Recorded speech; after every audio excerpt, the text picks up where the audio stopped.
За сайн байцгаана уу. Жижиг дунд үйлдвэрлэл үйлчилгээ эрхлэгчдийн форум 2019-д хүрэлцэн ирсэн эрхэм хүндтэй баялаг бүтээгчид болон жижиг дунд үйлдвэрлэл үйлчилгээ эрхлэгчид та бүхэнд энэ чухал өдрийн мэнийг хүргэе. За энэхүү форумыг баялаг бүтээгчдийг дэмжих холбоо болон хүнс хөдөө аж ахуй хөнгөн үйлдвэрийн яам хамтран энэхүү 2 дахь жилдээ зохион байгуулж байгаамаа. За тэгэхээр энэ удаагийн жижиг дунд үйлдвэрлэл үйлчилгээ эрхлэгчдийн нэгдсэн форум тогтвортой хөгжлийг хангахад жижиг дунд үйлдвэрлэл үйлчилгээ эрхлэгчид сэдвийн дор зохион байгуулагдж байгаа.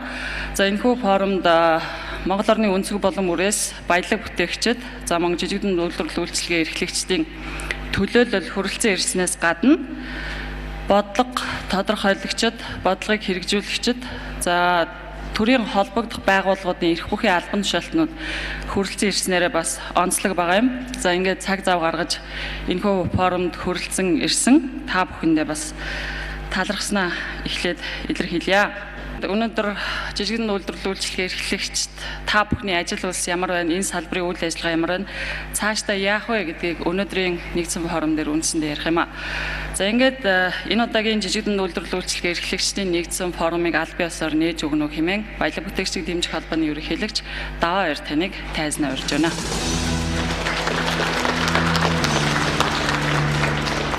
За сайн байцгаана уу.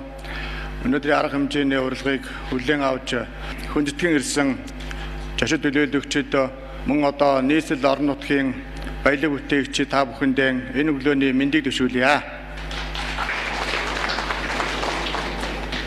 За ингээд энэ манай 2018 оны 6 сарын 6-нд жижиг дунд үйлдвэрлэлийн хууль маань шинжилэн батлагдсан. Бид маш их хилцүүлэг хийсэн. Одоо 2 дахь форумоо хийж гэн.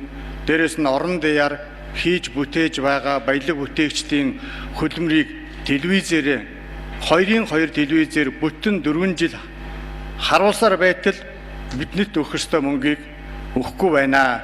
Бидний хүүхдүүд сурах ёстой боломжийг болгохгүй байна. Тэгэхээр олон асуудлууд явж байгаа. Энэ асуудлууд дундуур явж манай хууль одоо шинжилэн батлагдлаа. Энэ хууль батлагдсанаар журмууд маань бас шинжилэн батлагдах ёстой. Тэгээ 2020 оны 1 сарын 1-ээс шинэ агентлагтай бид болж байгаа учраас цаашдаа энэ алдаа дутагдлыг дахин давтан гаргуулахгүй тулд бид хамтран ажиллах ёстой юм аа. За ингээд өнөөдрийн жижиг дунд үйлдвэрлэгчдийн форум 2019 арга хэмжээ нийслэл мэдээлье. Форумд илтээ оролцож байна. Баярлалаа. Жижиг дунд үйлдвэрлэл эрхлэгч, баялаг бүтээгчид та бүхэн өнөөдрийн зочлол та бүхэнд энэ өглөөний мэндийг хүргье. Монгол улсын ерөнхийлөгчийн илгээлтийг уншиж өгье. Монгол улсын ерөнхийлөгчийн илгээлт жижиг дунд үйлдвэрлэл үйлчилгээ эрхлэгчдийн форум 2019 оролцогчдод Монголын нийт баялаг бүтээгч, жижиг дунд үйлдвэрлэл эрхлэгчдэд болон форумд оролцож байгаа та бүхэнд ажлын амжилт хүсэн мэдчилж байна. 2018 он бол Монгол улсын хувьд шударга ёс, хууль шүүхийн өмнө хүн бүр эрхтэгч байх, хууль дээдлэх зарчмыг хэрэгжүүлсэн цаг хугацаа байлаа. Монгол улсын үндсэн хуулиар баталгаатай эдлэхээр олгогдсон эрхээ хамгаалж, дуу хоолойгоо нэгтгэж, шударга ёсыг эрэлхийлж, хуулийн засаглал хүчгүйцнийг засах гэсэн иргэдийн итвэх тэмцэл сэргэсэн он байв. Баялаг бүтээгчдийг дэмжих холбооноос 2018 оны 6 сард жижиг дунд үйлдвэрлэл үйлчилгээ эрхлэгчдийн форум 2018-ыг зохион байгуулсан, үүнд зохих үр нөлөөгөө үзүүлсэн юм аа. Төрөөс баялаг бүтээгч, жижиг дунд үйлдвэрлэл эрхлэгч нарт зориулсан жилийн 3% хүүтэй нэн хөнгөлөлтөө зээлийг улсын их хурл засгийн газрын гишүүд мэдээллийн давуутай байдал албан тушаалаа уруулан ашиглаж хувьдаа авсныг энэ форумоор анх мэдээлж, мэдээллийн мөрөөл хэвлэл мэдээллийн болон төрийн бус байгууллага иргэд олон нийт идэвхийлэн зүтгэсний хүчинд хууль бус үйлдэлүүд илэрч одоо хууль үнэлтийн байгууллагууд шалган тогтоох үйл ажиллагаа явагдаж байна. Улс төрчдийн амиа хувиа хичээсэн авилгацсан хариуцлагагүй үйлдэлийн улмаас эх орондоо хуулийн шударга засаглал тогтоон шударгаар адил хөдөлмөр эрхэлж амар тайван аж төрх ард түмний итгэл найдвар алдагдаж Монгол улсын нийгэм эдийн засгийн баялд ноцтой хор хохирол учирсныг таслан зогсооход өмнөх жилийн форум энэхүү онцгой түлхэж болсныг тэмдэглэх нь зүйтэй. Засгийн газрын тусгай сангуудын үйл ажиллагааг шилэн, ил тод нээлттэй олон нийтийн хяналт дор явуулах нэн шаардлагатайг эдгээр хууль бус үйлдэлүүд харуулсан юм а. Энэ жилээс жижиг дунд үйлдвэрлэлийн хөгжил сангаас олгож буй төсөл шонгон шалгаруулалт ил тод олон нийтийн хяналт дор явагдаж эхэлсэн нь иргэдийн эсэргүүцэл та бүхний үйл ажиллагааны нэгэн үр дүн мөн. Төрөөс олгож буй нэг хөнгөлтөө зээл нь үндэсний үйлдвэрлэгчдэд бичлээс жижиг, жижигээс дунд үйлдвэрлэгч болон үйл ажиллагаагаа өргөжин тэлж эдийн засгийн үр өгөөжийг нэмэгдүүлэхэд үнэмлэхүй түлхэц болох учиртай. Жижиг дунд үйлдвэрлэлийн салбарт ажиллаж байгаа 800 мянга гаруй баялаг бүтээгчдийн эрх ашиг бол нийт иргэдийн улс орны хөгжлийн эрх ашиг юм гэдгийг хүн бүр мэдэж байх ёстой. Тиймээс жирийн иргэдийн боломжийг хулгайлсан жидүүгийн гэж нэрлэгдсэн улс орны хөгжлийн эсрэг дээрх гэмт хэрэгтэй эрхэвч эвлэрэх учиргүй. Монгол улсын ерөнхийлөгчийн хувьд 2018 оны 11-р сард баялаг бүтээгчдийн төлөөлөл болох 150 бизнесменийг иргэний танхимд хүлээн авч уулзаж санал бодлыг сонсож жижиг дунд үйлдвэрлэгчдэд тулгамдж буй асуудлыг шийдвэрлэх талаар тодорхой төвшөнд ажиллаж байна. Цаашид ч баялаг бүтээгч, жижиг дунд үйлдвэрлэгч эрхлэгчдийнхаа эрх ашигыг ямагт хамгаалж хууль эрхлэн орчинг тогтвортой тодорхой байлгах, улс орондоо сайн сайхан амар тайван амьдралыг зохицохын төлөө та бүхнийг дэмжиж хамтран ажиллах болно. Форумын үйл ажиллагаанд амжилт хүсье. Мөнх тэнгэрийн ивэл хөдөлмөр шичээнгүй иргэдийнхээ хичээл зүтгэлээр Монгол улс хөгжин цэцэглэх болтугай. Монгол улсын ерөнхий Алтмаагийн Батбулга, Төрийн ордон Улаанбаатар хот 2019 оны 9 сарын 26-ны өдөр.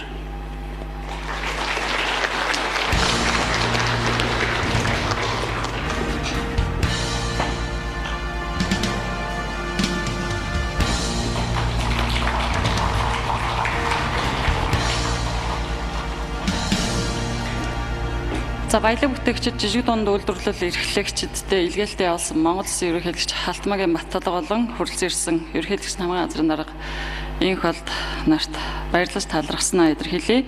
За манай өнөөдрийн форумын үндсэн сэдэв бол тогтвортой хөгжлийг хангахад жижиг дунд үйлдвэрлэл үйлчлэгийн эрхлэгчдийн оролцоо ямар байх вэ гэдэг сэдвтэй байгаа. Тэгэхээр яг одоо энэ үндсэн сэдвийн хүрээнд эхний хилцүүлэг эхлэх гэж байна.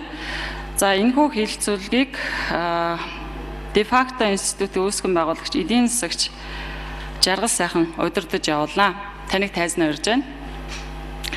За мөн бусад оролцогчид буюу панелистуудаар баялаг бүтээгчдийг дэмжих холбооны ерөнхийлөгч Даваабаяр, сангийн яамны худалдан авах ажиллагааны бодлогын хэлтсийн дарга Батцул, за мөн хүнс хөд аж ахуй хөнгө үйлдвэрийн яамны газрын дарга Эрдэнэ сайхан. За зээлийн Батлан даалтын сангийн гүйцэтгэх захирал Батбаяр таныг мөн тайзнаа урьж байна. Үндэсний хөгжлийн газрын хөгжлийн бодлого төлөвлөлтийн газрын дарга Должин Сүрэн таныг мөн тайзнаа урьж байна. За ингээд хилцүүлгийн үйл ажиллагаанд амжилт хүсье. 15 сарын дараа хуульд өөрчлөлт орсон байна. Таны яг хариуцж байгаа ажил дээр ямар өөрчлөлт орж байна? Яг юунд анхаармаар байна вэ гэдгийг цаас харахгүйгээр яг өөрсдийнхөө би яг ийм юм хийдэг гэж ажиллаа өөрийгөө танилцуулаад тэгээ саяын 15 сард болсон зүйлийг дүгнээд нэг тойрог хийгээд хэлэх үү. За ямар ч байсан манай баялаг бүтээгчдэд одоо шинэ хуультай болсон, хууль шинжилэн батлагдсан. Жижиг дунд үйлдвэрлэлийн хууль маань одоо 12 жилийн дараа шинжилэн батлагдлаа. Одоо ингээд шинэ хуулиар дараа одоо журмууд маань гарах ёстой. Энэ журман дээр одоо саналаа оруулахаар бид бүхэн маань өнөөдөр орон сууж байна. За манай энэ одоо сүүлийн 15 жил бол бид бүхэн бол одоо манай баялаг бүтээгчид бол одоо бүгдээрээ л одоо өөрсдийнхөө тус бүрдээ бол аж ахуйгаа ингээ эрхлээд тун завгүй байгаа. Дээр нь одоо баялаг бүтээгчдийн холбоо та бүхний хүслийг биелүүлж одоо янз бүрийн одоо саад бэрхшээлийг чинь багасгахын тулд бол холбооноос бол байнга тогтмол ажиллаж байгаа. Одоо энэ хийж байгаа ажлаа ч гэсэн хэвлэл мэдээлэлээр байнга харуулж байгаа, байнга үзүүлж байгаа. Бас дээр нь баялаг бүтээгчдийн өөрсдийг нь ч гэсэн өдөр шөнөгүй телевизаараа дугаараа сурчилж байгаа. Тийм учраас манай баялаг бүтээгч жижиг дунд үйлдвэрлэгчдэр сүүлийн 4 жил бол нэлээд одоо олонний танд болсон, бараа бүтээгдэхүүнээ нэлээд сурчилдаг болсон, дотоодоо төдийгүй гадаад руу нэлээд явдаг болсон ийм сайн тал байгаа. Боловч одоо хууль маань нэлээд удаж батлагдлаа. Одоо журман дээрээ зөмөрөө сайхан заалтуудаа оруулж аваад он гараад шинээр байгууллагах агентлагтайгаа сайхан хамтраад явах ийм л чин хүсэл байна да. За сайн байцгаана уу. За өнгөрсөн хугацаанд бол хуулийн ажлын хэсэгтээ ажиллаж хуулиа ямар ч байсан батлуулж чадлаа. Нилээд хүн шалгуурын нилээн хүндрэл бэрхшээлийн ард гарч. За мөн түрүүний хэлсэн тэргүүлэх чиглэл за 3 хөтөлбөр боловсруулсан байна. 2 нь батлагдлаа, 1 нь батлагдах гэж байна. За зээлийн журам маань нилээн бас олон хилцүүлгүүд хийж их хүч шаардсан ажил байсан. Ямар ч байсан батлуулаад хэрэгжилт нь өнөөдөр явж байна. За төсөл сонгон шалгаруулах хорооны хурлууд 3-4 удаа хийсэн, 3 удаа хийсэн. За мөн баялаг бүтээгчид та бүхнээ дэмжиж одоо борлуулалтын орлогыг сайжруулах зорилгоор бол үзэсгэлэн худалдаануудыг зохион байгуулсан Монголд үйлдвэрлэв. За хамгийн сүүлд бол сая 9 сарын 6-аас 10-ны хооронд өөр Монголын өөртөө засах орны Хөххот, Улаанцайх хотуудад Монгол Хятадын Экспо гэсэн арга хэмжээг зохион байгууллаа. За энэ хүрээнд бол Монголын 450 аж ахуйн нэгж оролцож 2.7 тэрбум төгрөгийн борлуулалт хийсэн ийм бас сайхан мэдээ байгаа. За мөн одоо энэ хугацаанд бол бас энэ жижиг дунд үйлдвэрийн тухай жижиг дунд үйлдвэр үйлчилгээг дэмжих тухай хуулийн дагуу бол 5-6 журам батлагдах байгаа. Энэ журмын төсөл дээр бол манай газрынхан болон бид бүхэн ажиллаж байна. За ингээд ямар ч байсан нуруугаа босгоод ингээд ажлын хэсэг байгуулагдаад ирэхээр бол одоо баялаг бүтээгчид та бүхнийхээ төлөөлөл төрийн бус байгууллагуудын төлөөллийг оролцуулна. Ингээд саналыг авна, мэдээж хилцүүлгүүд хийгдэн тэрэнд бас та бүхэн маань идэвхтэй оролцож саналаа хэлээрээ. Энэ дээр өнөөдөр гарсан алдаа дутагдал одоо өмнө байсан одоо засал сайжруулах юмнуудыг бол оруулна гэж бодож байна. За баярлалаа Бацуулдар. За сайн байцгаана уу. Өнгөрсөн хугацаанд хийгдсэн томоохон ажил гэвэл тендерийн хууль гэж хүмүүс ярьдаг. Төрийн болон орон нутгийн өмчийн хөрөнгөөр бараа ажиллаж худалдаа авах хуулийн нэмэлт өөрчлөлтийг 18 оны 5 сарын 11-ний өдөр өргөн барьсан хууль маань 19 оны 3 сарын 22-ны өдрийн ээлжид бус чуулганы хуралдаанаар баталсан. Ер нь бол 11 сар бол хүлээгдсэн ийм өөрчлөлт. Тэгээд энэ өөрчлөлт ингэж их батлагдах гэж хугацаа зарцуулсанс болоод хуулийн хүрээнд өөрчлөлт орох байсан зарим зүйлүүд маань хойшлсон байгаа. Хууль маань 6 сарын 1-ний өдрөөс эхлээд хүчин төгөлдөр мөрдөгдөөд эхэлсэн. Хуульд нэмэлт өөрчлөлт орсонтой холбогдуулаад тендер шалгаруулалтыг явуулж байгаа зарим журмууд тендерийн ил тод байдлыг нэмэгдүүлэх эрх зүйн баримт бичиг, бодлогын баримт бичгийг нь бол сангийн сайдын тушаалаар батлаад одоо бүх нийтэд дагаж мөрдөж байна. Тэгээд мөн засгийн газрын хуралдаанаар 2 тогтоол журмыг баталсан байгаа. За одоо эрх зүйн орчинд бол иймэрхүү өөрчлөлт орж байна. За баярлалаа. За та. За сайн байцгаана уу, та бүхний өдрийн мэндийг хүргэе. За үндэсний хөгжлийн газар бол одоо ерөнхий сайдад Монгол улсын урт тунд богино хугацааны бодлогуудын уялдааг хангах, за энэ хөгжлийн бодлого төлөвлөлтийн чиглэлээр одоо мэргэжлийн дэмжлэг зөвлөгөө өгөх чиглэлээр бол ажилладаг. За энэ хүрээндээ бид нар өнгөрсөн ерөн зүгээр байгуулагдсан цагаас хойш одоо нэлийн хэдийн ажлуудыг бол хийж байгаа. За ялангуяа одоо яг миний өөрийн бас хариуцдаг газрын хувьд хэд хэдэн ажил хийсний гол ажлыг бол энэ дээр дурдъя гэж бодож байна. За өнөөдрийн сэдвч бас энэтэй бас холбоотой. Доктортой хөгжлийн зорилгыг хэрэгжүүлэхэд жижиг дунд үйлдвэрлэлийн үүрэг рол юм бэ. Тэгэхээр засгийн газрын төвшөнд доктортой хөгжлийн зорилгыг Монгол улсад нутагшуулах ажлыг бол үндэсний хөгжлийн газар зангидаж ажиллаж байгаа. За үндэсний зорилттой төвшингүүдэд тодорхойлох, за бусад одоо хэрэгжиж байгаа бодлогууд нь энэ доктортой хөгжлийн зорилгын хүрээнд хэрхэн ямар уялдаатай байгаа юм бэ гэдгийг бол бид нар бас хариуцсан ажиллаж байгаа. За энэ хүрээндээ одоо өнөөдөр одоо 2018 оны төгсгөлийн байдлаар Монгол улсад хүчинтэй байгаа бодлогын бичвэрнтүүд нь доктортой хөгжлийн зорилго болон Монгол улсын урт хугацааны бодлогын бичвэрнтүүдтэй ямар уялдаатай байгаа, тийшээгээ чиглэж чадж гин үгүй юу гэдэг үнэлгээг бол хийсэн. Тэгэхээр бид нар бүх хүчинтэй байгаа бодлогуудыг одоо салбарын бүх яамдуудыг оролцуулсан ажлын хэсэг байгуулад энэ уялдааг нь бол авч үзсэн байгаа.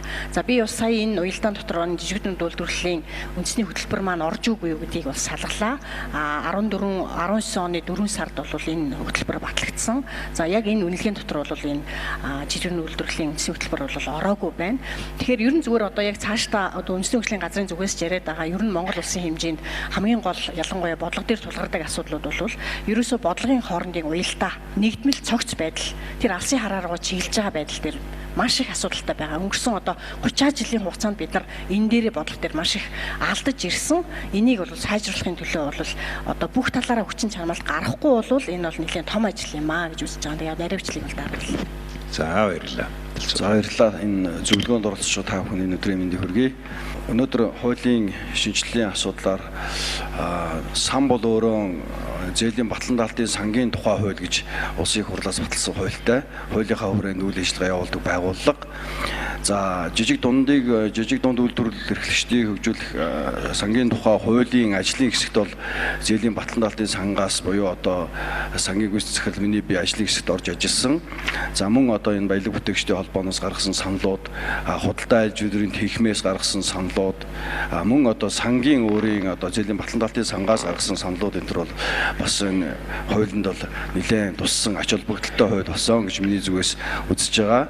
За мөн одоо бидний өмнө бас тулгарч байгаа нэг асуудал бол одоо өөрийн зээлийн батлан даалтын сангийнхаа тухай хуулинд бас өөрчлөлт оруулах ийм ажлууд бас бидний өмнө тулгараад ингээд ажиллаж байгаа. Тэгээ та бүхэнд амжилтшаа. За баярлалаа. За тэгэхээр өнөөдрийг ингээд харлаа, сайдыг сонслоо, та бүхнийг ингээд төр ингээд та нарын татварыг бөөнөр нь аваад төр чи өөрөө юм бүтээдэг газар шүү дээ, юм хуваарлдаг газар аваад хүчээр авдаг. Тэгээ хуваарлдаг газар. Тэгэхээр нэг талаасаа ингэж хүчээр ингэж авчгаад дараа нь хуваарлахдаа төслөөр нь явах юм уу? Эсвэл бол харин нөгөө та нараас хурааж байгаа юм багасгах зарчмаар явах юм уу гэдэг энэ онлын асуудлыг шийдэхгүй байна бид нар. Төр гэдэг машин бүх мөнгийг аваад дараад ингээл хурааж хүмүүст өгөөл жижигэн дэмжээл томын ингээл тэгэл төсөл болгоноор нэг яам аваад ажиллаад чинь боломжгүй юм хийж эхэлж байгаа байхгүй юу? Хичнээн сая төсөл ярих юм уу? Тэгэхээр яг энэ зарчмын яг төрийнх нь үүрэг нь юу юм бэ гэдгийг бас ахиж болохгүй юм биш үү гэсэн санаа төрж байгаа юм. Яг энэ утгаас нь хандаж ярмаар байгаа юм. Баахан мөнгө татвараа цуглуулж авчаа буцаагаад өгөхдөө ийм нөхцөөр өгнө одоо ингээд төсөл болгоноор өгнө гэж. Тэрний оронд жишээл Герман өндөр хөгжилтэй орнууд нөгөө энэ хурааж авж байгаа юм багасгах маягаар шийдээд байгаа байхгүй. Тэгэхээр нөгөө төрийн үүрэг чинь стандартыг тогтоогоод тэр стандарт нь хүнд байгальд аюулгүй байдалд хүний хөрөнгөд халдахгүй байх стандартыг тогтоогоод тэгэл хэрэгжүүлж байгаа байхгүй.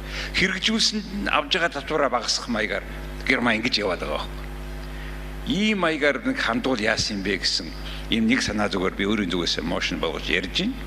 Тэгэхээр энэ тал дээр яамнаас барьж байгаа байр суурь юу гэхээр тендерт оролцож байгаа энэ хэлбэр маань ер нь бол зарим тохиолдолд маш дарамттай, төвөгтэй, ихэвчлэн төр өөртөө байгаа мэдээллийг аж ахуй нэгжээр дамжуулж нөгөө газар аваачиж өгдөг энэ тогтолцоог халъя гэсэн бодлоготой байгаа. Тэгээд бид нар бол ямар ч байсан 100% интернетээр худалдаа авалтын тендерийг зохион байгуулдаг болёо. Тэгээд одоо бол нэг 98% явж байгаа. Тэгэхдээ энийг бас цааш нь сайжруулах хэрэгтэй. Бусад салбаруудад байгаа энэ мэдээллүүдийг бид нэг газар төвлөрүүлж чадахгүй бол энэ маань айгүй дарамттай яг ингээд зүгээр худалдаа авалт бол ерөнхийдөө төрөөс олгож байгаа хөрөнгө оруулалтыг гүйцэтгэх этгээдийг сонгож байгаа жижиг процесс аахгүй.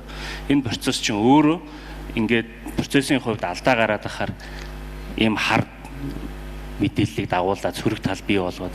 Тэгээ энэний эсрэг бол ерөнхийдөө эхний ээлжинд бол бид нэр оролцоход нь хэлбэр болгоод шалгуурын бодиттой. Тэгээд нөгөө юунд нь одоо шалгуурда илүү амьдралд нийцүүлэх байдлаар хийхгүй бол төвөгтэй байдлаар. Одоо жишээ нь энгийн жишээ бол барилгын яамнаас цоож ширэл олгоцсон аж ахуй нэгжлэр бид нэр тендерт ороход нь давхар машин механизм уу ажлах хүчний шалгуур шаардах хэрэггүй байхгүй. Яагаад тэгэхээр барилгын яам нэгэн шалгуур хангацсан хүн цоож ширэл олгож байгаа. Тэгээд энийг бид нэр эргэж харах хэрэгтэй. Дээрээс нь бас нэг ингээд манай одоогийн систем мэдээллийн системийн хөгжлөөс болоод бид нэр аж ахуй нэгжид байгаа цаасыг дэлгэцэн дээр харж байгаа. Энийг бол олон улсынхан энэ бол цахим тендер биш ээ. Энэ бол цаасыг дэлгэцэн дээр харж байгаа хэлбэр юм аа.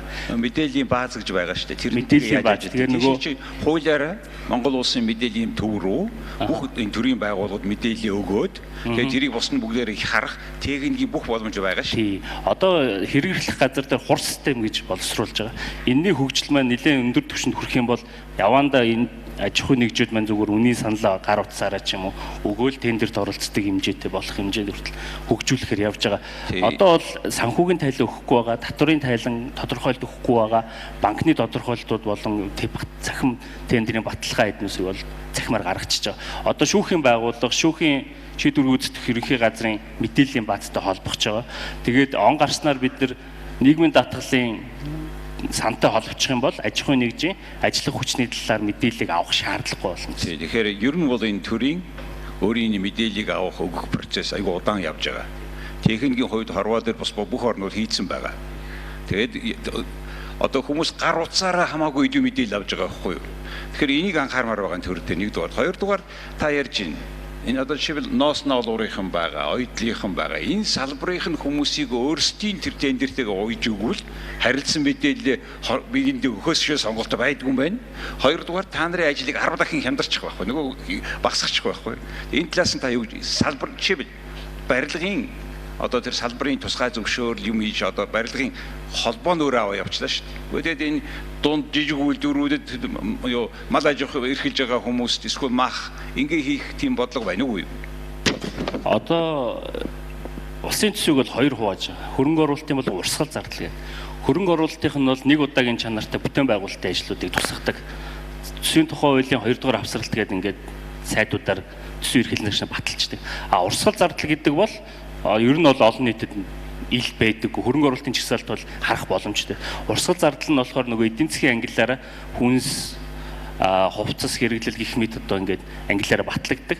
Тэгээ тэрнээс санхүүж байгаа төсөл арга хэмжээний худалдаа авалтыг нь бид нэр ерөнхий гэрээ гэдэг зүйл рүү оруулах гээд нэг жүүнийг тавиад аж ахуйн нэгжид хэрвээ тэр үйлдвэрийг бүтээгдэхүүн үйлдвэрлэдэг бол яг нэг жүүнээрээ нэг дор том гэрээ байгуулахгүйгээр захиалга болгоноор нийлүүлэх химиг ерөнхий гэрээгээд одоо хийх. Харин энэ шиг тэр холбоод нь хийвэл яасан?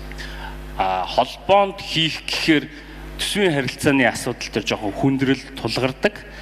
Дээрээс нь одоогийн байгаа хуулийн хүрээнд бол холбоо хийнэ гэсэн зохицуулт байхгүй. Тэгэхээр хуулийг зохицуулахдаа энэ олон хүмүүсийг өөрсдийн оролцуулсан хийх ганцхан холбоо бодож олсон юм бол аж үйлдвэрийн холбоо л гэж байгаа.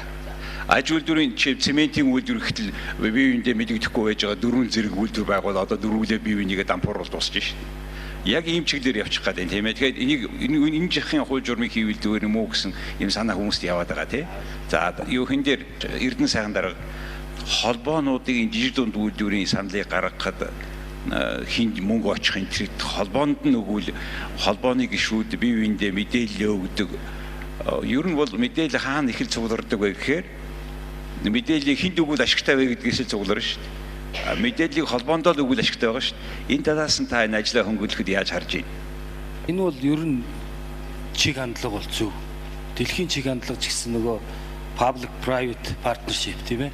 Төрийн хувийн эмчлийн түншлэл хэлбэрээрээ буюу төрвөл бодлогоо бариад хэрэгжилтэн дээр ялангуяа холбоодод одоо тодорхой хэмжээний тэр хэрэгжилттэй холбоотой санхүүжилт ямыг нь өгөөд тэд нар маань хэрэгжилтийг нь хангаад явбал таны түрүүний хэлдгээр илүү төрд одоо аж ахуйн нэгжүүд маань мэдээлэл өгөхөөсөө илүү өөрийнхөө харьяалагддаг холбоодод бол илүү зовлон жаргалаа ярьдаг, илүү тэд нар маань амьдралт практик дээр байгаа мэдээллийг илүү авдаг.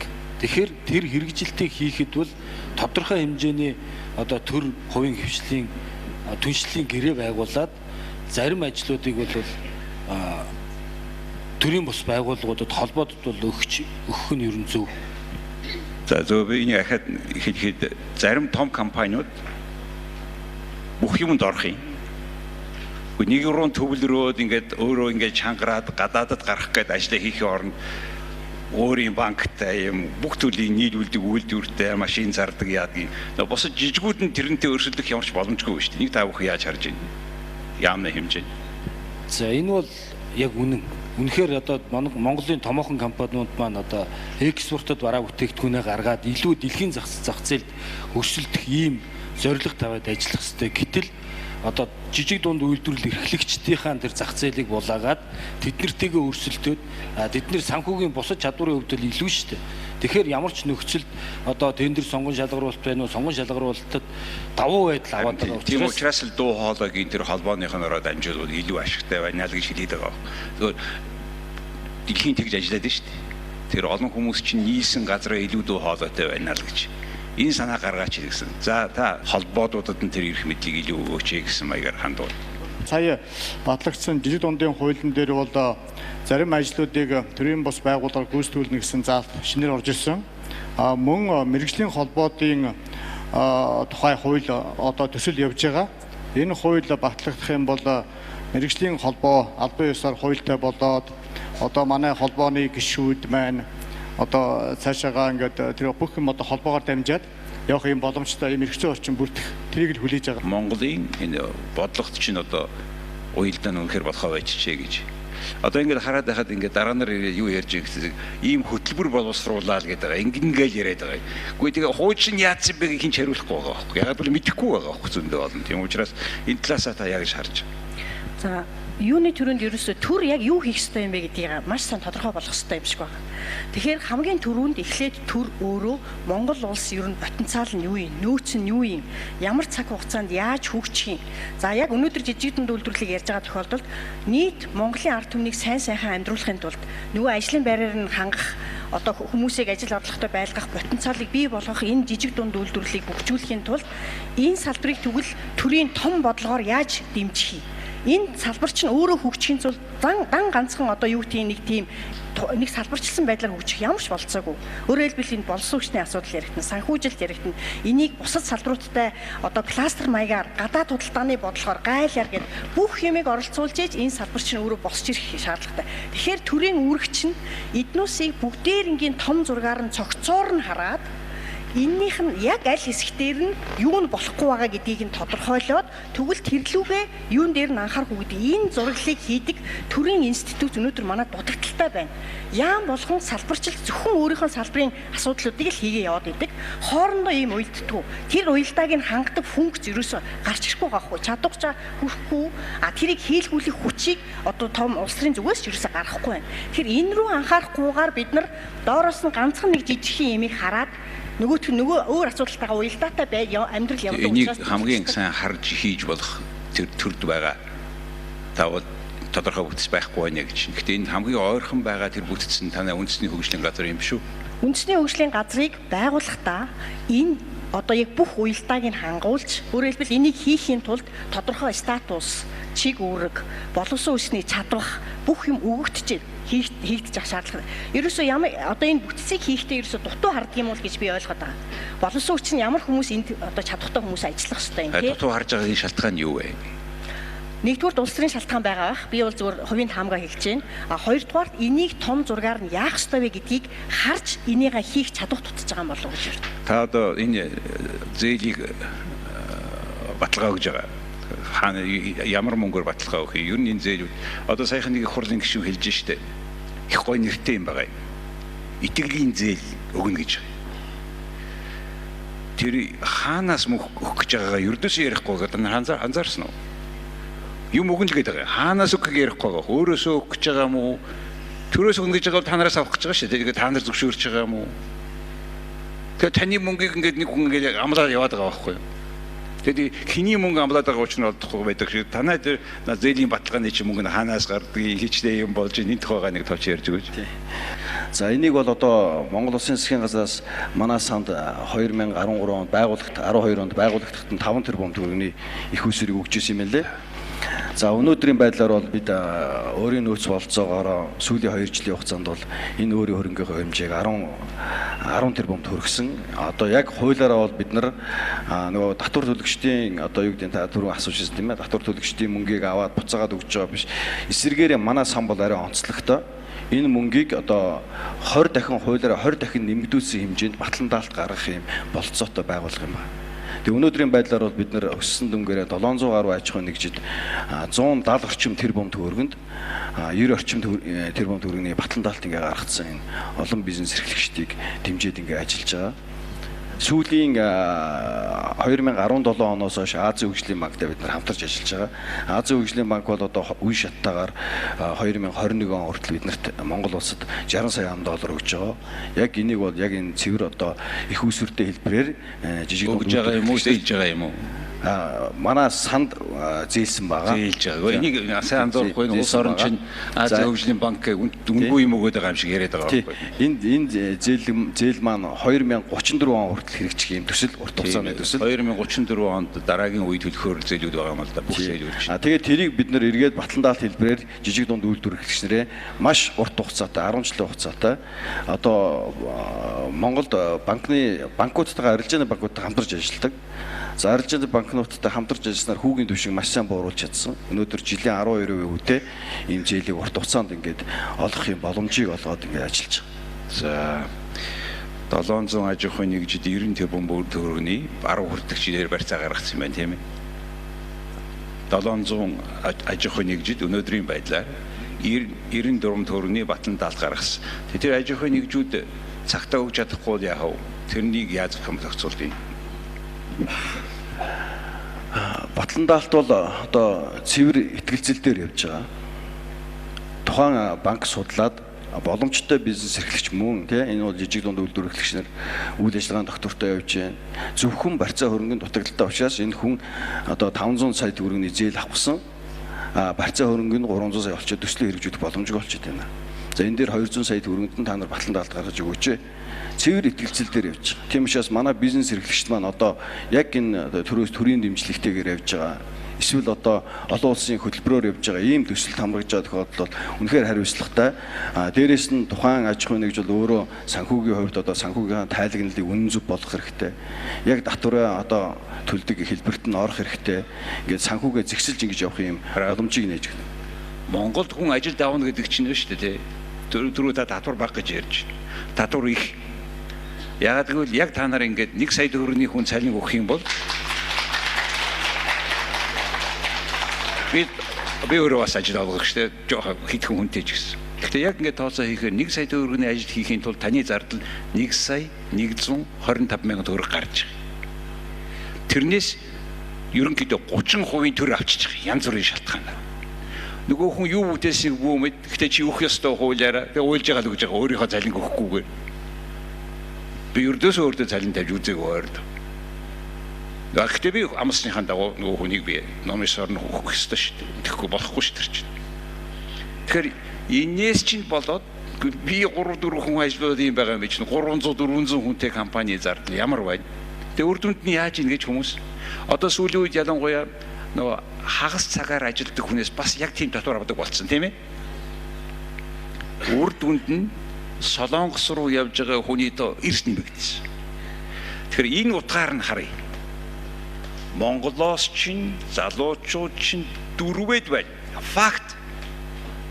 За энийг та яг энэ ажил хариуцсан мэргэжилтийн хувьд нэг яаж харж байгаа? За зээлийн батлан даалтын сан бол ажлын байрыг нэмэгдүүлэх юм төслийг хэрэгжүүлж байгаа. Азийн хөгжлийн банкны төслийн гол зорилго нь бол эдийн засгийг төрөлжүүлэх ёстой, ажлын байрыг нэмэгдүүлэх ёстой гэсэн юм хоёр үндсэн шаардлага тавьдаг. За бид нар батлан даалтын сангаар банкар дамжиж батлан даалтын санд ирж байгаа төслүүд дээр гол анхаарж байгаа нэг асуудал бол ерөөсөө нийгэм гендерийн асуудлуудыг бас анхаарч байгаа. Эмэгтэй бизнес эрхлэгчдийг төлөхөө байлгах ёстой. За хоёрдугаарт нь яг тодорхой ажлын байрыг нэмэгдүүлж чадж байна. Яг одоо хэд байгаа? Яг ажлын байрыг яг хэдэн тоогоор нэмэгдүүлэх юм гэдгийг маш сайн хардаг болсон.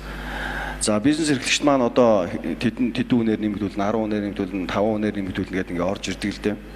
Тэгээ бид нар эргэж хяналт хийж байгаа. За яг танаа 5 хаан байна, 4 хаан байна гэж ингэж. Тэгэхээр тодорхой хэмжээнд бол яг сангийн хувьд бол одоо өнөөдөр 6,000 ажлын байрыг хадгалсан байна.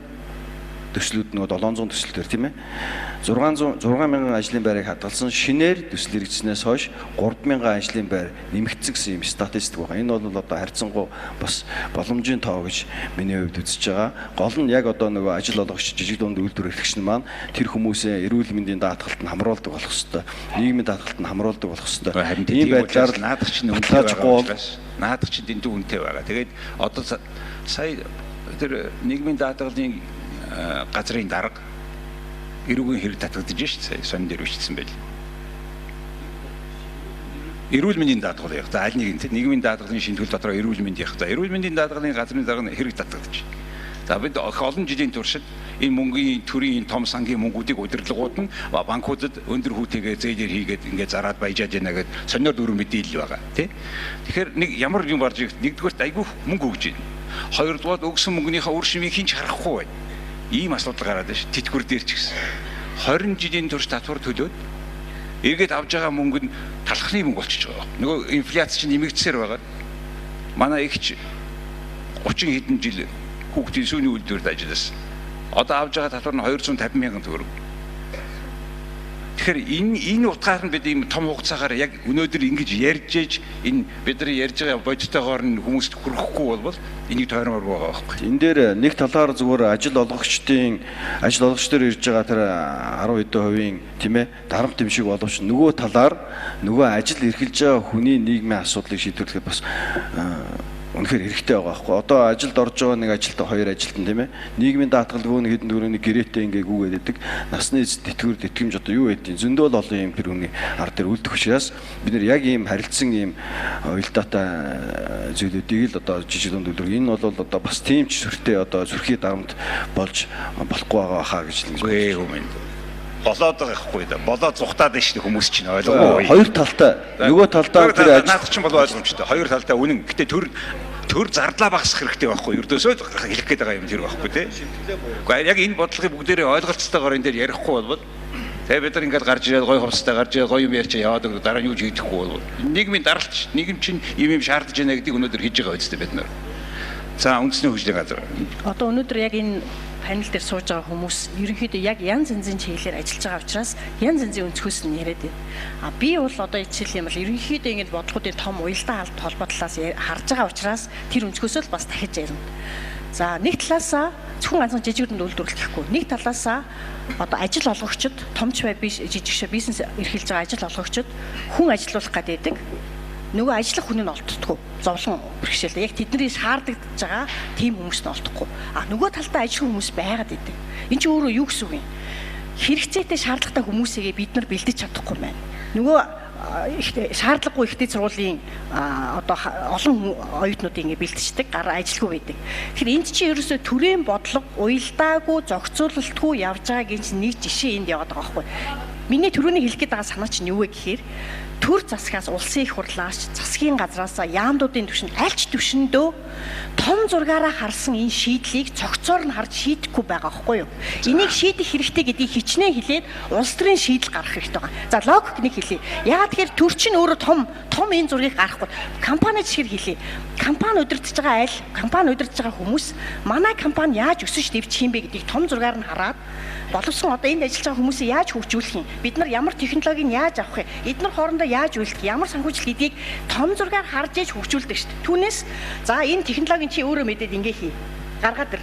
Энэ хүнээ бид чи гаргаад ир ингээ хоорондоо уялдаагүй явах юм бол энэ компани чи явахгүй шүү дээ. Яг тэрнтэй адилхан төр өөрөө тэгэж том зургийг харж явахгүй бол болохгүй байгаа. Энэ зураглалыг харах би одоо түрүүн бас та хэлжсэн хэн нэгэн хүн хийх ёсгүй. Энэ бол институт хийх ёстой байхгүй юу? Институт дээр чадвартай хүмүүсийг бүрдүүлдэг тогтолцоо бүрдэх ёстой. Энэ тогтолцоог хийхийн тулд аль нэг одоо дарга зэрэг хийх чадахгүй байгаа байхгүй юу? Энэ улс төрийн шийд гаргах ёстой. Энийг улс төр чинь ойлгож зорилттой шийд гаргах ёстой байхгүй юу? Боловсон хүчний бэлтгэл яг ажлын шаардлага, нийгмийн шаардлагад зохицуулсан тийм боловсон хүчин бэлдээ гэдгийг ярьж байна тийм. Ер нь бол тэр үндэсний хөгжлийн газар ярьж байна. Том зургаараа харж, том бодлогоор ингээд шийдвэрлэх ёстой. Энэ нэгдсэн бодлого юм алга гэж байна. Энэ бол бас үнэн л дээ. Ер нь бол Монгол улсад 800-900 мянган хүн одоо энэ жижиг дундын салбарт ажиллаж байгаа гэдэг байгаа шүү дээ. Гэвч одоо энэ 800-900 мянган 53 мянган нь бол уул уурхайн салбарт ажиллаж байгаа. Тэгэхээр бусад 800 гаруй мянган хүн нь жижиг дунд үйлдвэрлэлийн салбар. Би энэ бүр онцгой үйлдвэрлэлийг хилээд байгаа шүү дээ. Үйлдвэрлэл ажиллуулна гэдэг энэ дотроос хамгийн хүн хүч шаарддаг ажил. Тийм учраас л бид бүхний тулгамдсан хамгийн том асуудал нь санхүү байсан. За санхүүгийн асуудал одоо нэг шийдэгдээд нэг хонглон үзүүлэлт гэрэл харагдаад байгаа. Одоо бид хүний нөөцийн асуудал бол маш чухал байгаа. Энд сууж байгаа бүх хүмүүс энэ асуудал тулгарч байгаа. Тийм учраас энэ үйлдвэрлэл явуулахад зориулагдсан зээлшүүд энэ өгж байгаа зээл чинь нийт зээлийн 80%-ийг үйлдвэрлэлийн чиглэлээр олгоно гэж байгаа шүү дээ. За цаана 20% нь бол үйлчлэгээ. Тэгэхээр энэ бол одоо хамгийн чухал асуудал байгаамаа. Одоо энэ саяны 3 асуудал дотроос одоо энэ сууж байгаа бүх хүмүүс мэдж байгаа. Дээрээс нь одоо жил бүр нийгмийн даатгалын шимтгэл нэмэгдэж байна. Ажил олгогч, ажилтан жил бүр нэмэгдэж байгаа. 5 нэмэгдэж байгаа. Иргэчид дахиад ч нэмэгдэнэ.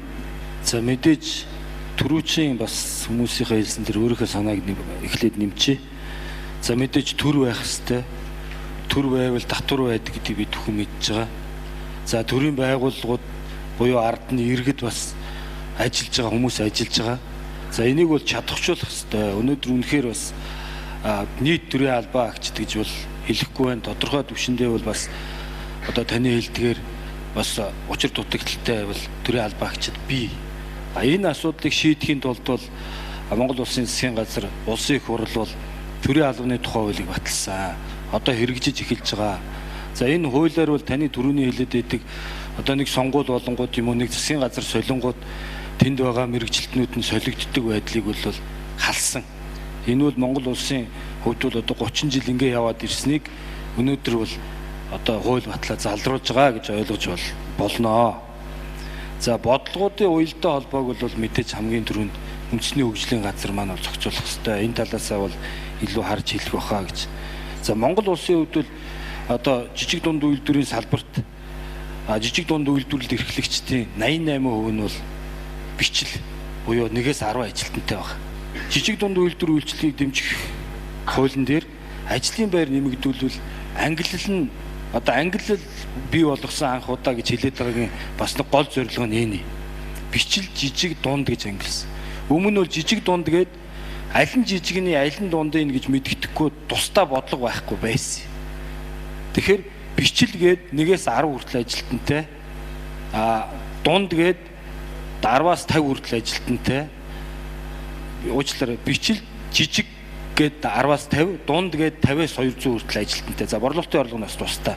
Тэгэхээр ингээд нөгөө ажлын байр нэмэгдүүлээд хүний одоо шинээр ажилтнууд аваад эхлэхээр энэтэй холбоотой зээлийг нь илүү олгохоор буюу хэрвээ та зээлийг нь илүү олгох уу? Ер нь яванд одоо бол тийм байна л да. Ер нь татварын бага авах уу гэдэг. Энэ аль нь хурдан бэ гэдгийг тооцох хэрэгтэй байхгүй. Яг бол татварын бага авах юм бол энд байгаа бүх хүмүүстээ хүрнэ. Зээлээр нь ярих юм бол би жоохон тааруухан хүн бол энэ хавьд нөхчөөл тэгээд таваар хэлж байна. За манай сангийн. За би зүгээр яг өөрийнхөө хариуцдаг салбарын хүрээнд хариулъя. Би бус салбарыг мэдэхгүй болохоор татварын бодлогын асуудлаар бол хэлж чадахгүй. Яг уу тендерт оролцох худалдаа авалт бол дотоодын давуу эрх орон нутгийн байгууллагуудыг илүүтэй дэмжиж гэсэн бодлого бол орцсон. Хуулиач баталсан одоо тэр чиглэл рүү явж байгаа. Сая бүр 6 сард жижиг дунд үйлдвэрийн хуулийн шинжилэн баталтай холбоотой чигсаалтанд багтсан чанартай бараа бүтээгдэхүүн идэг болвол өрсөлдөхгүйгээр шууд гэрээ байгуулах боломж нь бол нээлттэй болцсон. Тэгэхээр та бүхэнд нэг л шалгуур байна. Тэр нь юу гэхээр Монгол улсынхаа стандартын дагуу эцсийн бүтээгдэхүүнээ эцсийн хэрэглэгчд нь л хүргэдэг байх л шалгуур байна. Юм тэгтээ айгүй олон талтай шүү дээ. Зөвхөн төр муухай агаад байгаа юм шиг. Нөгөө талд нь бас аж ахуйн нэгж ч гэсэн бас тодорхой хэмжээнд хариуцлахгүй байгааг бид нэр өдөртмөн амьдралдаа харж л байгаа. Гэхдээ яг хөө би зүгээр хүний нөөцийн хөгжүүлэх талаар яг энэ худалдаа авалттай холбоогүй ч гэсэн зөв өөрийн бодлогыг ер нь бид нэр шалгуур альва төрөөс тавьж байгаа бодлогынхоо бодит байдлыг нь илүү хангах хэрэгтэй. Хүн чаддаг л байвал тэрүүнд заавал тийм диплом байх албагүй шүү дээ. Төрд одоо яг л адилхан ийм бэрхшээл учраад байгаа шүү дээ. Төрийн цалин бол бага. Өдрийн нормын ажил хийдэг хүнээс ч бага байдаг. Гэсэн мөртлөө төрд заавал өндөр туршлагатай, өндөр боловсралтай тэгээ дээрэс нь хэлний шалгуур хангасан хүн заавал төрд орох ёстой. Ийм хуультай. Одоо жишээ нь яамдад орох ажилтан бол заавал агентлагт орсон байх ёстой. Агентлаг тодорхой хэмжээнд үр дүнтэй ажиллаж ямар үдэв шиг. Ийм хуультай болсон. Төр ч гэсэн яг энэ асуудалд бол өдөр болгон л ингээл тулгараад явж байгаа. Яг аж ахуйн нэг ч гэсэн энэ хандлагаа ч гэсэн өөрчлөх хэрэгтэй. Заавал дээд боловсралтай хүнийг шаварчангаар авах ямар хэрэгтэй тийм үстэй. Нөгөө талдаа бид нар бас боловсролын системд хармаар байх. Маш олон чанаргүй хүнийг бэлддэг. Яагаад тэгэхээр бид нар зах зээл дээр өндөр шалгуур тавьчихдаг учраас хүн ямар ч хамаагүй үнээр орон нутгаас ирээд нэг боловсрол эзэмшихийн тулд чанаргүйгээр өдөржингөө лекцэн суугаад оройн гэртээ хараад унтаад маргааш нь юу орсноо сандгүй ийм л системтэй байгаа шүү дээ. Би одоо зүгээр тантай бол санал нийлж байна. Аж ахуй нэгжүүч гэсэн хажуудаа ийм актем өөрөө залуу үе боловсруулах хэрэгтэй байгаа юм. Зарим компаниуд бол одоо актемуудыг санхүүжүүлээ явж штэ. Тэгээд өөрийн тэтгэлэг хөтөлбөртэй ажилд авах амлалт өгөөд барилгын компаниуд бусад бүх үйлдвэрүүд бол энэ чиглэлээр ажиллах бүрэн боломж бол байгаа шүү дээ. За бид нар хоёр дахь нэг боловсон хүчний асуудал дээр тэрийн болгон ярьдгүй гол асуудлыг сүйж тавьж байна.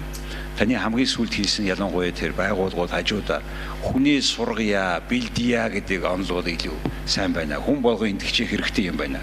Боловсон хүчнээ сургах хэрэгтэй байна. Чиглэлээрээ энэ яамдуудын хажууд сургалтууд явуулах Монгол банк хажуудаа жижиг дунд үйлдвэрийн бизнест сургах тийм ажил эхэлж байгаа юм байлаа жишээ нь.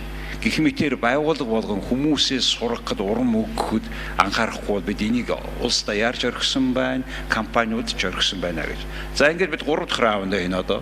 Энэ бол 3 дахь асуудал. Тэгээд дараа нь би та бүхэнд 15 минут орчим асуулт хариулт өгөх боломж өгнө. За одоо бид нөгөө 3 бэрхшээл гэсэн шүү дээ. Санхүүжилтээ ярьчлаа, боловсон хүчнээ ярьчлаа. Одоо 3 дахь асуудал. Борлуулалтыг дэмжээч гэж. За энэтэй холбоотой муу борлуулалтыг яагаад ч дэмжиж юу ч өгөхгүй тийм үү? Муу бараг. Тэгэхээр энэ сайн барааны асуудал нэгдүгээр яриад хэрэгтэй. Муу чанаргүй бараа хийж чанартай бараанаас илүү аваад өгөөч гэх юм бол наацхан шудраг биш байхгүй. Нөгөө хэрэглэгч чинь игдүүцэн шүү дээ. Тэгэхээр яг энийг тооцоод одоо би яхаа сангийн яамнаас таны борлуулалтаас ярих гэж байна. Энэ борлуулалттай холбоотой бодлогын чинь бас энэ чанартай. Тэгээ энэ чанар хаанаас чанар хаан бий болдгоо гэхдээ хүссэн хүн дээр болдгоо. Сайхан мөрөөдөлтэй сайн хүн дээр чанар бий болдгоо. Чанартай бүтээгдэхүүн үйлчлэгээ гаргахаас өөр сонголтгүй болцсон өрсөлдөөнтэй газар чанар болдог. Өрсөлдөөн хийхдээ зэрэг нэг хоёр асуудал. Том компаниуд хямдхан үнээр юм аваад тоншчоод нэг тийм зовлон байгаа. Яг л манай чим нэг юм группуд бий болчлаа шүү дээ. Бүх юмтай. Хэвлэл мэдээллийн хэрэгсэлтэй банкуд байна те. Юу дуртайгаа ярьж болно тэргүй. Гэх мэт тэгэхээр яавал бид энэ борлуулалт дээрээ нэг талаасаа сая миний ярьсан өрсөлдөөнийг даяаж харж байна. Хоёрдугаар ер нь энэ улсын бодлого юу байгаа юм? Та яг энийг хариуцсан хүн байна. Энийг дээр хэлж өгөөч. За тендерийн биш төрийн авдаг бараа ажил үйлчлэгээ бол нэлээд хязгаарлагдмал шүү дээ. Өдөр тутмын бараа бүтээгдэхүүн авахаасаа илүү нэг удаагийн чанартай тийм бүтээн байгуулалтын ажлыг төлхөө авч байгаа. Нөгөө талаар ямар ч байсан хуулийн дээр бол жижиг дунд аж ахуй эрхэлдэг компаниуд бол өрсөлдөхгүйгээр чанартай бүтээгдэхүүнтэй бол төр бусдаас үнэтэй үйсэн ч гэсэн авах эрх зүйн орчны бол сая хийцэн. Тэгэхээр импортын бараатай цаашдаа өрсөлдөх шаардлагагүй болсон. Таны хэлж байгаатай яг санал нь чи том үйлдвэрүүдтэй өрсөлдөхөд үнэхээр хэцүү. Яагаад тэгэхээр эдийн засгийн онолоо шүү дээ. Үйлдвэрлэлийн бүтээгдэхүүний нэгж нь өсөх тусам хувьцах зардал багасаа тогтмол зардал нь бууруулснараа эцсийн бүтээгдэхүүнд ногдох зардал нь буурж байгаа учраас үнэн нь эцсийн бүтээгдэхүүний үнэ буурж байгаа. Яг энүүгээрээ бид нар бол жижиг дунд үйлдвэрлэл илүү том үйлдвэртэй өрсөлдөхөд хүндрэлтэй. Тэгэхээр төрөний илтгэл дээр ярьжсэн баталгаараа хэдэнсэн ярьжсэнаар бол хоорондоо нэгдээд эцсийн бүтээгдэхүүн нийлүүлэх тэр зарчимлуугаа явахгүй бол маш хүнд байгаамаа. Нөгөө талдаа төр яг та нарт юу үйлдвэрлэж байгааг мэддэггүй. Ямар мэдээлэл өрөөсөө байдгүй. Жишээ нь ороох боох материал гэдэг эмнэлэг болгон авч яхад тэр нь Монгол улсад ямар ороох боох материал үйлдвэрлэж байгаа вэ гэдэг мэдээлэл нь ерөөсөө хаалттай мэдэгддэггүй. Тэгээд тухайн орон нутгаас ингээ авчих боломж нь хуулиар нээгээд байсан ч гэсэн дахиад импортын бүтээгдэхүүнээ авсаар л байдаг. Яг би танихад тодруулмаар байна. Эмнэлгүүдийн энэ оролт боолт гэдэг энэ авж байгаа юмнууд гадаадаас авж байгаа энэ бүх импортын бүрэн мэдээлэл яг ямар үндсэн дээр хиндэн өгсөн гэсэн ийм том ил тод мэдээлэл ердөөсөө байхгүй байгаа юм. Тийм учраас байхгүй учраас яа хэн мэдээлэх вэ? Хин нэгд нь ашигтай байгаа байхгүй. Тэгэхээр төрийн худалдан авалтыг хийхдээ энэ мэдээллийг нэхэж явж болдгоо юм уу? Одоо нэг тийм нэг одоо бид нар бол цаасан тендер байж байгаа болоод одоо нэг интернетээр мэдээллийн ил тод байдал руу орохоор стратеги боловсруулад ер нь бол тийшээ орцсон. Одоо 4 дахь жилдээ явж байна. Тэгээд цаашдаа бол энэ баялаг бүтээг одоо үндэсний үйлдвэрлэлийн хэмжээгээд нэг сайтан дээр ингээд бүтээгдэхүүн байгаа шүү дээ. Яг тэрүүнтэй адилхан төрийн модулыг бий болгоё гэж. Зөвхөн Монгол улсад үйлдвэрлэж байгаа бараа бүтээгдэхүүнүүдийн эцсийн үнэтэй тэгээд хэн үйлдвэрлэж байгаа мэдээллийн каталогийг бий болгох платформ бол бид нар бэлтгэцээ. Тэгээ одоо эргэцэн орчныг хүлээгдээд хийгдэж байна. 21 оноос эхлээд тэрийг хийнэ гэсэн бодлоо. Тэрнээс өмнө бол сая жижиг дунд үйлдвэрлэлийн хуулийн дээр нэмэлт өөрчлөлт орчоос та бүхэн бараагаа шууд худалдаа авахч дээр очиод давуу эрхтээр гэрээ байгуулах бий боломжтой болсон. Тэгээ энийг л та бүхэн алдталгүйгээр сайн орон нутагта нийлүүлэх тэр гэрээгээ сайн ашиглаад явах хэрэгтэй байна. Энэ гэхдээ зөвхөн бараан дээр шүү дээ. Дотоодод үйлдвэрлэх боломжтой. Тэгсэн мөртлөө гаднаас оруулж ирээд нь шүү дээ. Ялангуяа том компаниуд томоор хөдөлгдөг, том объемоор ярьж байгаа хүмүүс нь энэ дотор байгаа хүмүүс уйлуулж байгаа л адилхан бараа авчиж зарчиж байгаа үст. Тэгээд энийг яах вэ? Ямар бодлого байд юм бол? Энэтэй холбоотой хуулийн зохицуултын сая бий болсон. Тэгээд төр бол төрийн бүх байгууллагууд байгуулсан гэрээнийхээ бүх мэдээллийг ил тавьдаг болсон. Tender.gov.cg мэнгээ сайт ажиллуулж байгаа. Мөн сая нэг хуульд нэмэлт өөрчлөлт орсон. Тендерт оролцсон этгээд тухайн тендер шалгарсан компанийнхаа явуулсан материалыг нь хянаад өөрөө хөндлөнгийн дүгнэлт гаргах боломжтой болсон. Дээрээс нь сая журам дээр үнэлгээний хорооны гаргасан шийдвэр хурлын тэмдэглэлийн хамт тавьдаг болсон. Тэгэхээр нөгөө хөндлөнгийн хяналтыг сайжруулна гэж бодож байгаа. Тийм, нэг нь тэр нь зөв. Гэхдээ та төрийн худалдан авалтыг хийхдээ хэдэн салбарт хийж байгаа шүү дээ. Тэгэхээр тэр салбарт байгаа бүх мэдээллийг байгаагаар нь танай вебсайт дээр бас үздэг байвал хууль гэж асууж шүү дээ. Болно. Тэгээд тэр бин тендерийн тухайгаа мэдэхгүй байгаа. Тэр нөгөө нэг эмнэлгийн юмныг авах барих хин оруулж ирж байгаа тухай тийм мэдээллийг л авмаар байна шүү хүмүүс. Яг мэдхгүйгээс болоо шал тийм юм оруулж ирээ шатчихж байгаа байхгүй хүмүүс чинь. Монгол байхгүй байх гэж бодоод оруулаад ирсэн гэдэг. Төсвийн тухай хуулиар, тендерийн тухай хуулиар ч гэсэн төрийн бүх байгууллагууд авах байгаа барааны жагсаалтыг 1-р сард багтаагаа тавьчихж байгаа шүү дээ. Агуугүй тэр биш. Тэгээд дэрүүн дотроо дахиад ямар бараа авах байгаа бүгд нарийн тэр нь биш. Тэр салбарт байгаа ер нь нийт хичнээн юм нийлүүлдэг. Нодны хэдийг нийлүүлж ирсэн. Энэ жил хэдээр нэмэгдэж байгаа. Ямар шин төрлөнг нэмэгдэж байгаа гэсэн мэдээллийг энэ хүмүүст өгөх юм бол тэр чи айгүй илүү friendly болчиход шүү тийм ээ. Тэр утгаараа л санал болгож байгаа. Уг нь энийг шийдэх гээд 11 онд хуульд нэмэлт өөрчлөлт орлоо. Үнэлгээний ороонд мэргэжлийн холбоотын төлөөллийг оруулна гэсэн. Даанч тэгээд тэрийг ингээд дэмжиж ажиллаж хөндлөнгийн төлөөлөл маань маш хангалтгүй ажилтдаг учраас энэ маань ерөөсөө хэрэгждэг. Тэгэхээр энийг бол одоо энэ баялаг бүтээгчдийн холбоо дээрээс нь аж үйлдвэрийн үндэсний зөвлөлийнхэн бол байнга ярьдаг. Тэгээд тийм ч учраас мэргэжлийн холбоотын хуулийг одоо нэг батлаад тэгээд нэг энэ маргаантай асуудлууд нэг тийш нь гаргая гэсэн байдал явж. Гэтэ би өөрөө хувийн үндэс харж тэр хууль батлагдсан ч гэсэн энэ маргаан ажиллахгүй. Тэгэхээр та бол төрийн хүн учраас болгоомжтой ярьж байна. Ер нь над хийгдэхгүй байгаа шалтгаан болбол аль нэг хүнд ашигтай л байгаа байхгүй юу? Тэгээ тэр ашигтай нууц мэдээллийг ашиглаж байгаа л хин нэг нь мөнгө хийгээл баригдатлаа жидүү болтлоо явж байгаа. Зарим нь явдаг, зарим нь явдаггүй. Ихэнх нь бохоо хөөн хилэлцэх хугацаа дуусаад болчихж байгаа биз дээ. Тэгээ ийм учраас санаа ашигтай дорвоодно ажиллах хэрэгтэй байна гэж хэлэх гэсэн. Би хөгжил комплекс компани захирал Баярбат гэдэг хүн байна. Манайх одоо хуурай холц барилгын цэдмэг болдог гэж ярьдаг тийм имүрс. Одоо яг үндсэндээ их орондоо герман технологиор үйлдвэрлэж байгаа. Тэгээд энэ борлуулалтын дээр нэг асуудал байна. Манай одоо барилгын компаниуд бол дандаа солонгос имүрс авч байгаа.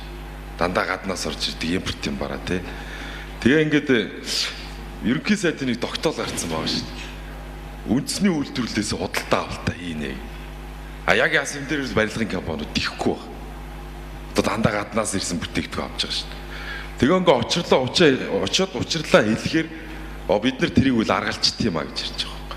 Тэгэхээр яг тэр үндсэндээ гүйцэтгсэн барилгын ажлыг хүлээж авдаг комиссэл тэрийг нэрөөсөө харгалж тооцдог баг. Одоо хаанаас юугаа авсан хамаах. Тийм нөхцөл гараад. Энэ дээр одоо анхаарал хандуулах ямар арга байна? За яг саяны асуулттай холбоотой би бас саналаа хэлье гэж бодож байна. За хяналт шалгалт, за одоо юу гэдгийг тодорхой нэг салбарын яамнаас тухайн үед арга хэмжээ аваад өнгөрчиж болно. Тэгэхдээ эн чинь өөрөө дараагийн энэ олон проблемуудыг шийддэг цогц шийдэл байж байгаа хэвээр. Өөрөөр хэлбэл импортын бүтээгдэхүүнийг оруулж байгаа одоо үндэсний үйлдвэрлэлийг бид нар татварын ямар бодлогоор дэмжих юм, боловсон хүчний ямар бодлогоор дэмжих юм гэд ийм бодлогын цогц шийдэл байхгүйгаас хэн нэг нь очиж аргалдаг, тухайн дарга нь тэр асуудлыг шийдэд өгдөг, дараад нь дахиад өөр нэг яг адилхан ийм проблем үүсдэг. Тэгэхээр яагаад би дахин давтаад энэ тогтолцооны асуудал, бодлогын шийдлийн асуудал гэж хэлээд байгаа юм бэ? Жижиг дунд үйлдвэрлэлтэй холбоотой зарим нэг хэсэг нь импортын бүтээгдэхүүнийг үйлдвэрлэж байгаа. Импортыг орлого бүтээгдэхүүнийг үйлдвэрлэж байгаа. Тэгвэл тэр одоо жижиг дунд үйлдвэрлэлийг бид нар татвараараа, гайлын бодлохоор яаж дэмжих юм гэдэг ийм төрлийн юм. А нөгөө хэсэг нь экспортын чиглэсэн байна. Тэгвэл экспортын чиглэсэн экспортын татвараар яаж дэмжих юм? Тарифын болон тарифын бус татварын болон бусад хөшүүргүүдээр яаж дэмжих гэдэг ийм тогтолцооны имийг шийдэхгүйгээр бид нар өнөөдрийн юм маргааш дахиад давтагдаад ингэж байна. Яаж хийсэн? Тэгэхээр би ерөөсөө тэр юу гэж хэлэх гээд байгаа? Энийг цогц зургаар нь харах өнөөдрийн төрийн тогтолцоо ерөөсөө харах боломжгүй байгаа байхгүй юу? За манай газар би түрүүн дахиж бас хэлсэн. Хэрвээ үндэсний хөгжлийн газар яг энэ хөдөө аж ахуйн үйлдвэрлэлтэй холбоотой, жижиг үйлдвэрлэлтэй холбоотой асуудлыг чирч авах юм бол хөдөө аж ахуйн яам юу хийх юм? Өнөөдөр чиг үргээр хөдөө аж ахуйн яам хийж байгаа. Тэгэхээр би тогтолцооны асуудлыг хэлээд байгаа юм чинь хөдөө аж ахуйн яам нь нэг ямиг нь барай яваад байдаг. Боловсон хүч хэрвээ бид нар боловсон хүчний асуудлыг яхад боловсролын яам юу хийх юм? Энэ тогтолцоог шинжилэхгүйгээр энэ асуудал шийдэх. За хараа ингээ хараа. Нэгдүгээрт энэ сан гэж байдгийг бол улс орон даяар мэддэг болсон. Жижиг дунд үйлдвэрлэлийн сан, бидэн зориулсан сан. Энэ бол шудраг байгаа сая гэдгийг нэгдүгээрт хүсэж байгаа бох бид нар тийм. Нэгдүгээр шудраг. Тэр сан 1000 мөнгөтэй байсан ч гэсэн хулгаад алдаад байвал ямар ч хэрэггүй. Тэгэхээр энэ асуудлыг бол одоо хууль таач болчлоо бид нар одоо энэ засаг захаа юм шилэн болж явах шиг байна. Энэ асуудлыг ингээд орхи. Энэ нэгдүгээр миний хүсэл. Бидний хүсэл баг. Хоёрдугаар хүслийг би энд бас асуух гэдэг юм л да. Хоёрдугаарт энэ нэг саяхан ёор бидэн сэтгүүнийг нөхөр хадман байр авч гисэн гэсэн. Тэр Мөнхбат гээд залуу. Тиймэрхүү залуугийн нэг 20 байрны л мөнгө байгаа байхгүй юу? Энэ бичил сон байгаа байхгүй юу? 60 70 тэрбум гэдэг чи. Тэгэхээр би зүгээр энэ сан нэг 60 70 тэрбум төгрөгийн ийм сангаа үнэхээр хөргийгээд үнэхээр жижиг дунд үйлдвэр 800 мянган хүнийг багтаas энэ улс орныг нуруунд дээр авч явж байгаа шахуу энэ салбараа дэмжиж гэж байгаа юм бол энийг нэг ядаж нэг 10 дахин өсгөхөд энэ сангаа нэг томруулчаач тий? Одоо ингээд шудраг болсон гэдэгт итгий. Хууль маань сайн хэрэгжижээвэл сайн хууль гэж амьдрал дээр харагдана шүү дээ. Тэгэхээр энэ сангаа томруулах боломж байдаг юм уу? Аль болох энэ сангаа томруулаасаа л гэж. Одоогийн хуулийн заалтаар Монгол улсын засгийн газрын жилд Монгол улсын засгийн газар манай эдийн засгийн тодорхой хэмжээтэй байгаа ш. Тэрнээс нэг 200 тэрбум төгрөгийн хөрөнгө оруулалт хийдэг. Тэрний нэг 10 орчим хувийн өгье гэж байгаа тийм үү? 10 багада 13. Одоо өнөөдөр хэд болж байна тэрний өнгөрсөн оны тооцоогоор? Улсын хөрөнгө оруулалт хийдэг 2018 оны.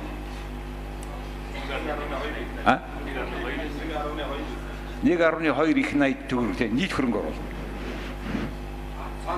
Санд өгсөн тий. Тэгээд нийт буюу 10 дахин 4% юм байна тий. За энийг 10% болооч гэсэн санал тавьж байна тийм үү? 1 2 За асуултаа асууч. За асуултаа. За интересдэг яриадахгүй. Баян мөнх гэж хүн байна. Хууль бизнес эрхэлдэг. За энэ хууль дээр би бас бодож суулаа л да. Ер нь бол энэ жижиг дунд үйлдвэрийн санг төр өөрө хариуцах нь буруу байгаа юм. Яагаад вэ гэхээр зэрэг төр чинь би чинь бас төрд олон жил ажиллаа шүү дээ. Хян шалгалтын газрын даргач явуулаа тийм ээ яам дээ. Тэгэхээр зэрэг тэн дээр ингээ ажиллаж явахт бол төр өөрийгөө сонгон шалгаруулаад тэгээд дараа нь шалгаад энэ процедур нэг болчиход байгаа. Тэгэхээр энэ бол худлаа. Тэгээ би яг сандаа юу гэж хэлэх гээд байна вэ гэхээр зэрэг энэ худалдаа ажлын танхим гэдэг Монголын бизнес эрхлэгчдийн том төлөөллийн байгууллага байгаа. Энийний дэргэд жижиг дунд үйлдвэрийн сангаа авчираад тэгээд энэ улсууд нь сонгон шалгадаг болоод энэний дараа төр нь хям. Дотоодын зах зээлээ яаж хамгаалах гэдэг байгаа юм бэ? Нодлонгийн хэлцүүлэг дээр бол бас дотоодын зах зээлийг гайлын доторын одоо 20%-аас дээшгүй байна гэдээ Монгол улсын одоо олон улсын гэрээн дээр ингээд заажчихсан гэдэг юм яриадсан. Энийг хэзээ өөрчлөх юм? Бид нар бол одоо миний хувьд бол зарим нэг биднэрт бол мөнгө хэрэгтэй. Гэхдээ мөнгнөөс илүүтэйгээр энэ зах зээлээ хамгаалуулах нь чухал байгаа байхгүй юу? Энийг одоо хизээ яаж хамгаалж За энэ асуулт хариулт бэлдэж байгаа. За тэр эмэгтэй асуултаа тавьж. Асуултаа тавиад за сайн байцгаана уу, энэ сайхан өдрийн мэндийг та бүхэндээ хүргэе. Их газрын чулуу компани захирал болдмоо байна. За надад 2 асуулт байна. Сангийн яамны худалдаа авах ажиллагааны газрын дарга Батцал даргаас асууя. За та одоо өмнө сая хэлсэн тийм үү. За нодлон засгийн газрын 9-р тогтоол гэж дотоодд үйлдвэрлэгдсэн бараа бүтээгдэхүүнийг одоо чанар стандартын шаардлага хангасан бараа бүтээгдэхүүнийг бол одоо юуны төрийн худалдаа авалтанд одоо давуу эрх тооцож авнаа гэсэн тийм хууль гарсан байгаа. За энэ хууль маань бол одоо үнэхээр хэрэгжихгүй байна. Бодит амьдралд хэрэгжихгүй. Яг нь төр бол зөвхөн эмүүлсийг дангаар нь авахгүй байгаа. Зөвхөн төрийн өмчт үйлдвэрийн газрууд эмүүлс үйлдвэрлэлтэд ашиглаж иж магадгүй. Тэр тохиолдолд та өөрийнхөө эмүүлсийг шууд нийлүүлэх боломж бол байгаа. Тэгэхээс биш барилгын компанид бол төр чи заавал энэ эмүүлсийг ав гэж шаардах боломж байхгүй. Энэ бол өрсөлдөөнийг шууд хязгаарлалт. Бид нар нөгөө талаар монополийг дэмжинэ гэсэн. Төр бол хизээч монополийг дэмжиж болохгүй. За хоёрт нь цэрэн дашгын асуултанд хариулахад бол урьдчилгаа төлбөр өгөх зохицуулт байдаг. Урьдчилгаа төлбөр өгөхийн тулд заавал баталгаа авах шаардлагатай байдаг. Аж ахуйн нэгжүүд баталгаа өгөхгүй болохоор урьдчилгаа төлбөр өгөх боломжгүй байна. Энэ нь бол зохицуулт нь байгаа. Тэгээ хэрвээ хүсэх юм бол баталгаагаа гаргасны үндсэн дээр урьдчилгаа төлбөр авах боломж бол байгаа шүү. За дараагийн дотоодын зах зээлийг хамгаалах гэж за яг хуу төр бол татврын бус аргаар үндэсний үйлдвэрлэлийг дэмжинэ гэж байгаа. Тэгээд зах зээл хамгаалахын тулд ерөнхийдөө бид нар ялангуяа үйлдвэрлэл эрхэлж байгаа эцсийн бүтээгдэхүүн гаргаж байгаа үндэсний үйлдвэрлэгчдийг нь бол импортын бараатай өрсөлдүүлэхгүй байх эрх зүйн орчныг бий болцсон. За энэс өөрөөр хамгаалах аргыг нь бол яг нь худалдаа авах талаас бол тусгайлан одоогор бол эрх зүйн орчин тусгаагүй байгаа.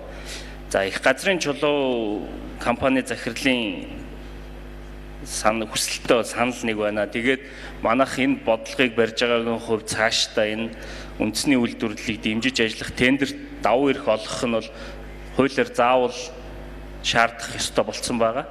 Тэгэхээр энэний хэрэгжилтэнд нь л хяналт тавих ажиллаа өрчимжүүлэх шаардлага бол байгаа. Тэгээд энэ чиглэлээр бол бид нэр цаашдаа сайн хичээж ажиллах болно. Энэ бол асуулт шиг хүсэлтэй. За ингээд та бүхэнд идэвхтэй оролцсонд баярлалаа.